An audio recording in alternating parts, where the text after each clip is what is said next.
প্ৰসংগ অৰুণোদয় আঁচনিৰ বাবে বাছনি কমিটিৰ সদস্যক ধন নিদিয়াৰ বাবে নাম কৰ্তনৰ অভিযোগ। অৰুণোদয় আঁচনিৰ বাবে বাছনি কৰা কমিটিৰ সদস্য এজনক জবাবদিহি ৰাইজৰ। গাঁওখনৰে দৰিদ্ৰ বিধৱা এইসকল মহিলাই পূৰ্বৰে পৰা অৰুণোদয় আঁচনিৰ ধন লাভ কৰি আহিছে। অভিযোগ অনুসৰি পূৰ্বৰে পৰা অৰুণোদয় আঁচনিৰ ধন লাভ কৰি অহা মহিলাসকলৰ পৰা উৎকোচ নাপাই অযোগ্য হিতাধিকাৰীৰ পৰা উৎকোচ লৈ অৰুণোদয় আঁচনিত নাম অন্তৰ্ভুক্ত কৰাৰ ভয়ংকৰ অভিযোগ উত্থাপন হৈছে বাছনি কমিটিৰ একাংশ লোকৰ বিৰুদ্ধে। আনফালে গাঁও পঞ্চায়তৰ সভানেত্ৰীৰ বিৰুদ্ধেও অৰুণোদয় আঁচনিৰ নামত 1000কৈ টকা লোৱাৰ ভয়ংকৰ অভিযোগ উত্থাপন হৈছে।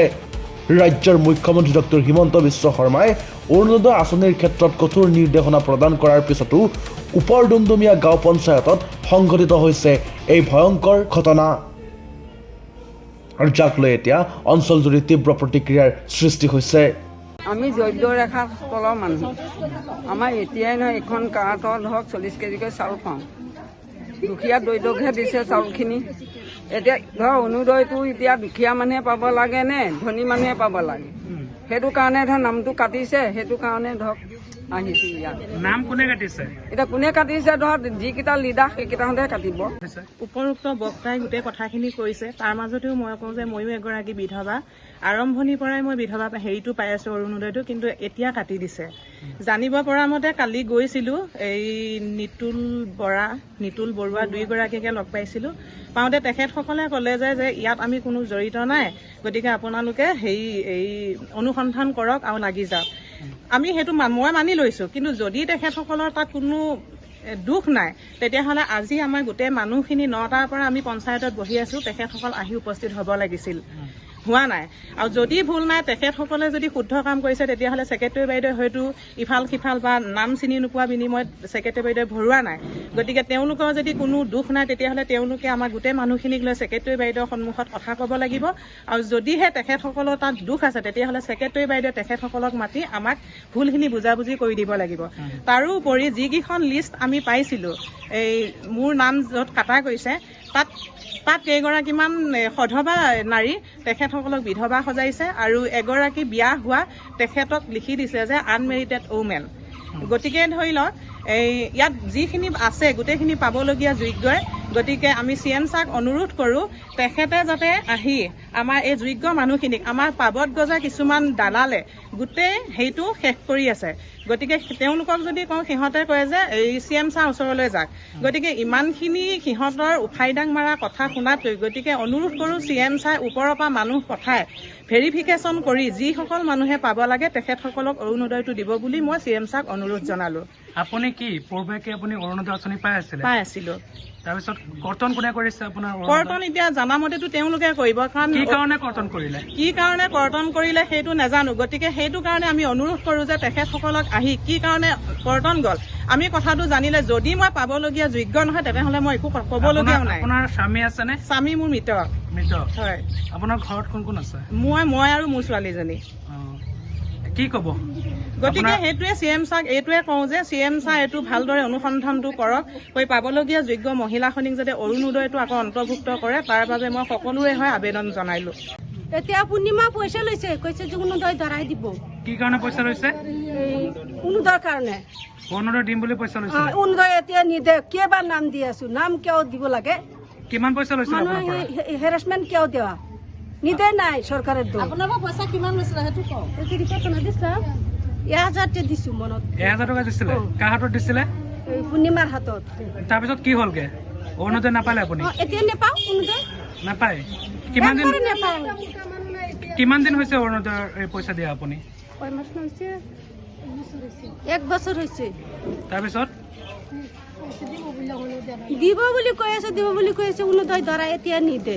আজি যে আহিলে কোনদিনাখন দিব? মৰি গেলে দিব, দিলে দিয়ক, নিদিলে কৈ দিওঁ।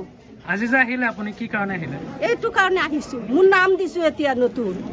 এতিয়া লগে মানুহে পাইছে, মই নেপাওঁ নামটো। মোৰ নামটো ঢুকা নাই, ক'ত গৈছে, ক'ত থৈ দিছে লুকাই, কাগজখন দিয়ক নহ'লে।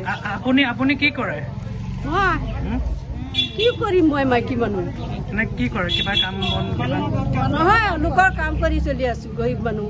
মই দুখীয়া মানুহে উন্নতই বিচাৰি আছো ধনী মানুহ হ'লে উন্নতই বিচাৰি তা যোনবিলাক চলি আছে চাকৰি বাকৰি আছে এইবিলাক পাই আছে দুখীয়া মানুহে কিয় নেপায় চাওক আপুনি যোগ্য হৈছে আপুনি অৰুণোদয় আঁচনিৰ পৰা যে বঞ্চিত হৈছে আপুনি কি ক'ব ৰাজ্যৰ মুখ্যমন্ত্ৰীক কি জনাব ৰাজ্যমন্ত্ৰীক কি মুখ্যমন্ত্ৰীক কি ক'ব আপুনি মই এতিয়া নেপাইছো এতিয়া কি কওঁ জাগাতে নাম আহে না নাহে সিহঁতে জানে ওপৰৱালা মালিহে জানে মইতো নাজানো কি ক'ব আপুনি মুখ্যমন্ত্ৰী মহোদয় কি ক'ব মুখ্যমন্ত্ৰী কি কওঁ আপোনাৰ লগত যে অন্যায় যে হৈছে অনুৰোধ জনাইছো মই আপোনাৰ লগত অন্যায় যে হৈছে আপোনাৰ পৰা যে টকা যে ল'লে 1000 টকা আপুনিতো এইটো অৰুণোদয় পোৱা বিচাৰ নাই লাগে মুখ্যমন্ত্ৰী বিচাৰ লাগে মই পাইলে পাইম নাপাইলে নাই কেইদিন বাচিম কিন্তু বিচাৰ লাগিব মোক মোৰ বিচাৰ লাগিব মই চৰকাৰৰ ধনৰ কাৰণে আশা লোভ কৰা নাই খাই আছো পাইলে নাপাই আছো আপোনাৰ নামটো কি কাণ বানো আমাৰ আপাৰ ডুমডুমীয়া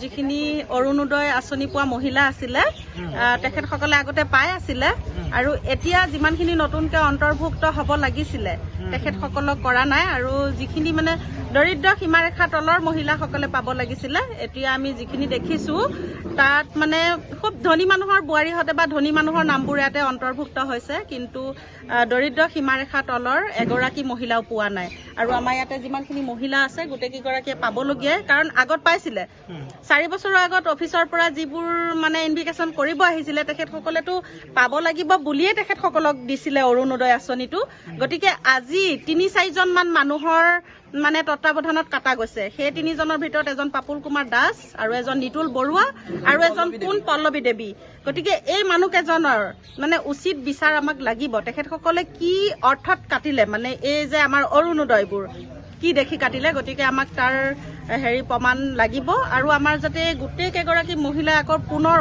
অৰুণোদয়টো পায় তাৰ কাৰণে আমাক অকণমান যাতে সহায় কৰে আপুনি যি 3গৰাকী ব্যক্তিৰ নাম উল্লেখ কৰিছে তেওঁলোক কি হয় আচলতে তেখেতসকল কি হয় বুলি আমাৰ বুথ কমিটিৰ মানে কি পাতি থৈ দিছিলে সদস্য অৰুণোদয়ৰ মানে দায়িত্বটো দিছিল তেখেতসকলক যাতে আমাৰ গাঁৱৰ লিষ্টখিনি তেখেতসকলে বনাই পেলাই আমাৰ ছেক্ৰেটাৰী বাইদেউক দিয়ে কামখিনি যাতে সুকলমে হয় ছেক্ৰেটাৰী বাইদেউটো চিনি নাপায় গতিকে তেখেতে যিখিনি লিষ্ট দিব তেওঁতো তাৰ ওপৰত কৰিহে লিষ্টটো আউট কৰিব নহয় জানো গতিকে এতিয়া আমি লিষ্ট পাইছো আমাৰ পাবলগীয়া মহিলাৰ নাম কৰ্তন হৈছে আৰু যিবোৰে পাব নালাগে তেখেতসকলক দিছে গতিকে আমি CM ছাৰক এইটোৱে জনাব বিচাৰো যাতে এই মহিলাসকলক এই অৰুণোদয়ৰ পৰা বঞ্চিত নকৰি তেখেতসকলে পুনৰ যাতে অৰুণোদয়টো পায় যোগ্যজনৰ নাম যে কৰ্তন কৰিছে এই 3গৰাকী ব্যক্তিয়ে আচলতে কি কাৰণে তেওঁলোকে নাম কৰ্তন কৰিছে সেইটো তেখেতসকলে ঘুচ খাইছে বুলি গম পাইছো ঘুচ খাইছে বুলি গম পাইছো 4,000 টুকটুকিয়াৰ পৰা